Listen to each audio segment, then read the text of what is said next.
حضرت ابو ذر غفاری رضی اللہ تعالیٰ عنہ کی بات عرض کر رہا تھا، شروع میں انہوں نے ایک حدیث جو نقل کی رسول اللہ صلی اللہ علیہ وسلم سے، تو ان کے اندر جو ایمانی جوش اور جذبہ تھا نا وہ ٹھنڈا نہیں ہو رہا تھا.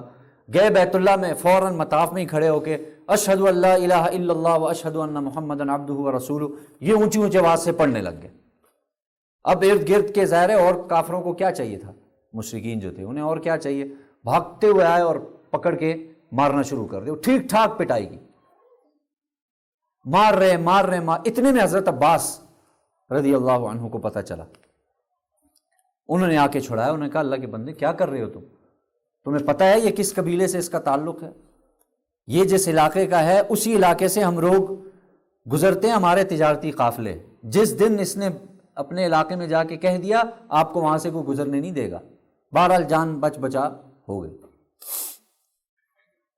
لیکن عرض میں کر رہا تھا کہ یہ دیکھیں، یہ ایمانی کیفیت تھی جو اندر سے انسان کو مجبور کر دیتی ہے، یہ محنت ہوتی ہے. اللہ یہ ہم سب کو نصیب فرما دے. یہ قلبی ایک ایمان ہوتا ہے جو پھر اعضاء سے ظاہر ہوتا ہے، جو آپ کے ہاتھوں سے ظاہر ہوگا، جو آپ کے چہرے سے ظاہر ہوگا، جو آپ کے پاؤں سے ظاہر ہوگا، جو آپ کے حتیٰ کے لباس تک سے ظاہر ہو جائے گا کہ یہ آدمی مومن ہے. اس لیے حکم دیا گیا ایمان یہ اصل ہے.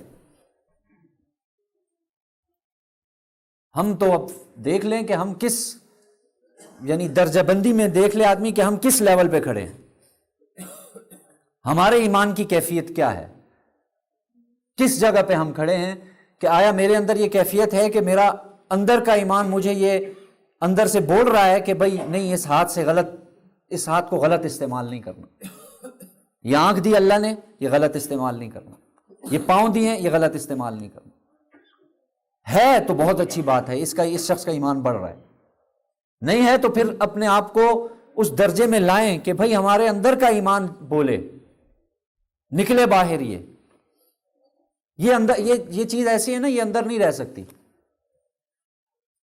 یعنی جس دل میں ایمان ہے وہ ایسے نہیں ہوگا کہ وہ اندر ہی رہے، بس باہر تک نہ آئے، ایسے نہیں ہوتا کبھی. جہاں ایمان اترا، دیکھیں صحابہ کی پوری زندگی، جتنے 1.25 لاکھ سے زائد صحابہ، 1.25 لاکھ صحابہ کو آپ دیکھیں، جیسے جیسے ایمان لایا ان کے درجے بنتے گئے، درجہ بندی ہوتی گئی. ہر صحابی کے اندر ایمان آنے کے بعد ان کی پوری کیفیت بدل گئی، کیونکہ اندر آیا تو اندر سے پورا باہر بدل گیا. معاملات بدل گئے، معاشرت بدل گئی، اخلاق بدل گئے، زندگی ساری بدل گئی، گھریلو بھی اور باہر کی بھی. اللہ تعالیٰ یہ نصیب فرمائے. تو میں یہ واقعہ عرض کرنے کا مقصد یہ دیکھیں ان کی کیا کیفیت بنی. پھر میں نے عرض کیا زاہدین قسم کے صحابہ میں سے، جسے عام الفاظ میں صوفیاء صحابہ میں سے تھے، بہت سخت تھے دین کے معاملے. وہ تو ان کا یہ مذہب تھا کہ ضرورت سے زائد جس کے پاس بھی مال ہوگا اس کی زکوٰۃ دینی پڑے گی. وہ لوگوں کو مال رکھنے ہی نہیں دیتے تھے. وہ ایک علاقے میں تھے، وہاں کے گورنر تھے حضرت معاویہ. تو حضرت عثمان کے زمانے میں حضرت معاویہ نے حضرت امیر المؤمنین حضرت عثمان کو خط لکھا کہ امیر المؤمنین حضرت ابو ذر غفاری رضی اللہ تعالیٰ عنہ تمام لوگوں کو جمع کر کے یعنی ان کو ڈانٹتے ہیں باقاعدہ، تم نے اتنا مال رکھا ہوا ہے جہنم میں جاؤ گے، تم نے اتنا مال رکھا ہوا ہے جہنم میں جاؤ گے. یہ ان کا باقاعدہ مذہب تھا. وہ کہتے ہیں ضرورت سے زائد مال رکھنے کی اجازت ہی نہیں ہے. تو اے امیر المؤمنین آپ کچھ کریں، میں تو کچھ کہہ نہیں سکتا، بڑے ہیں بزرگ آدمی ہیں، آپ سے گزارش ہے آپ ان کو واپس بلا لیں. حضرت عثمان رضی اللہ تعالیٰ نے خط لکھا کہ ابو ذر آپ واپس آئیں. مدینہ میں آئے تو مدینہ میں ظاہر وہاں بھی مالدار صحابہ موجود ہوتے تھے، یہ ان کو پکڑ کے بیٹھ جاتے تھے، نہیں بھائی آپ کے پاس یہ ناجائز ہے، آپ کو جہنم میں لے کے جائے گا. مینا میں بیٹھے ہوئے تھے، حج کا سال تھا، درس دینا شروع کر دیا. منع کیا تھا حضرت عثمان نے، درس شروع کر دیا اور اس میں لوگوں کو کہنے لگے کہ بھئی یہ جائز نہیں ہے. اور ان کے کافی سارے تھے. تو ان سے کسی نے کہا کہ حضرت آپ کو منع نہیں کیا گیا آپ حدیث بیان نہ کریں؟ تو آگے سے کہا کہ بھئی میرے یہاں پہ چھری رکھ دو، جب تک چھری یہاں سے یہاں پہنچے گی اس وقت تک اگر میں کوئی حدیث بیان کر سکتا ہوا تو میں ضرور کروں گا، چھوڑوں گا نہیں. بہرحال پھر جب سب نے مشورہ کیا، حضرت عثمان نے دوبارہ سے ان سے درخواست کی، حضرت آپ سے گزارش ہے آپ دیہات میں نکل جائیں. تو انہوں نے بلا چوں چرا، دیکھیں یہ کتنی بڑی بات ہے، یعنی کتنے بڑے صحابی، قدیم کتنے ہیں، اسلام کتنا پہلے لائے ہیں، لیکن یہاں پہ آ کے انہوں نے کہا کہ ٹھیک ہے جی، کوئی چوں چرا نہیں، کہا ٹھیک ہے میں یہاں سے نکلتا ہوں۔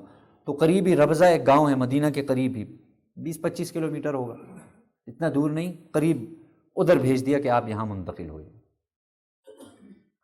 تو کسی نے ان سے کہا بھی کہ حضرت آپ اتنے بڑے صحابی ہیں، آپ جائیں مدینہ میں جائیں، یہاں کیا کر رہے ہیں؟ تو انہوں نے کہا کہ بھئی مجھے رسول اللہ صلی اللہ علیہ وسلم نے یہ فرمایا ہے کہ ابو ذر امیر کی اطاعت کرنا اگرچہ وہ کالا غلام حبشی کیوں نہ ہو، لہٰذا عثمان نے بھیجا اور میں اس کی اطاعت کے بغیر نہیں چل سکتا۔ کتنی سخت پیروی کرتے تھے امیر کی اطاعت کی۔ بہرحال وہاں زندگی گزار، اب دیہاتوں میں تو لوگوں کے پاس کچھ ہوتا ہی نہیں، تو بڑی مزے کی ایک زندگی گزر رہی تھی ان کی۔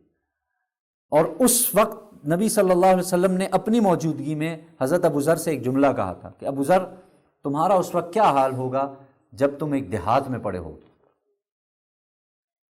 یہاں میں آپ کو سمجھا دوں، دیکھیں اللہ کے رسول صلی اللہ علیہ وسلم کے بعض معجزات فعلی ہوتے ہیں، فعلی سے مراد جو باقاعدہ آپ نے دکھائے کیے، چاند کا 2 ٹکڑے ہو جانا اور اس کے قسم کے دیگر جتنے بھی معجزات تھے وہ فعلی تھے۔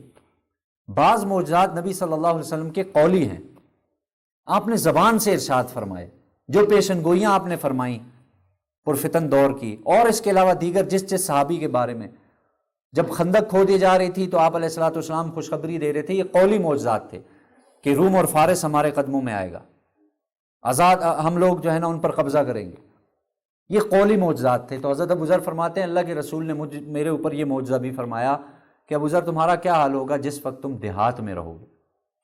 آج اللہ کے رسول کی یہ پیشن گوئی پوری ہو چکی، اور ان کا انتقال بھی بڑا ایک عجیب تھا، کوئی وہاں 2-4 گھر تھے، کچھ بھی نہیں تھا، لیکن اللہ نے ایک عجیب نظام ان کا بنایا، گھر والوں کو کہا کہ بھئی آج کھانا تیار کرنا، کچھ مہمان آئیں گے، پتہ لگ جاتا ہے۔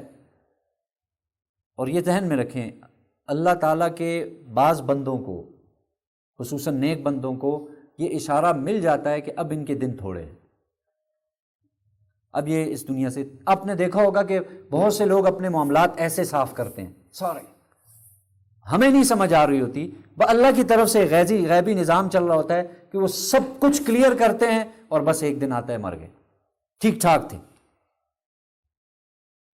تو بعض علماء فرماتے ہیں اللہ تعالیٰ ایک اشارہ دے دیتے ہیں، لیکن وہ اس شخص تک اس کو بھی نہیں پتہ ہوتا، یہ نہیں ہے کہ اس کو بالکل 100% یہ فلاں وقت فلاں جگہ، یہ تو اللہ کے ہاتھ میں ہے، یہ کسی کے ہاتھ میں نہیں۔